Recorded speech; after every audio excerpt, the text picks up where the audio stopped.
Un avion dans le ciel de l'Équin, et ce n'est pas un mirage. Après plus de 80 jours d'interruption, reprise des rotations sur l'aéroport nordiste. Ces passagers arrivent de Marseille, détendus. C'est très bien. Les consignes sont appliquées avec un siège vide, le masque obligatoire. On avait beaucoup de place, on avait 3 sièges pour chacun. Beaucoup de place, trop au goût des professionnels du secteur, la reprise reste timide. On est vraiment à 5% de la production, donc c'est très très faible. Et à partir du mois de juillet, on va passer entre 40 et 50%, donc là on aura une vraie reprise. La montée en puissance est progressive, les voyages rendus incertains, parfois jusqu'à la dernière minute. On a pris les billets, on a tenté et finalement ils n'ont pas été annulés. Ça a été un peu compliqué pour venir, on a eu plusieurs vols annulés.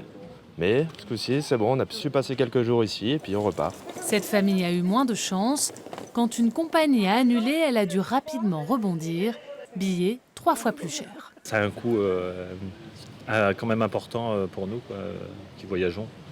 À la base, on devait payer 100 € l'aller et on se retrouve avec un billet à 300 € de dernière minute pour pouvoir partir. Merci, bon voyage. Dans ce contexte compliqué, l'aéroport de l'Équin pourra-t-il maintenir son cap ? D'ici 2040, la direction entend doubler le nombre de passagers. On ne sait pas quand on va rejoindre la courbe qu'on avait prévue initialement, mais les 3,9 millions à 2039, c'est quelque chose de tout à fait réaliste. Réaliste peut-être, compliqué sans aucun doute. Avec la crise sanitaire, l'Équin devrait perdre presque 2 tiers de ses voyageurs cette année.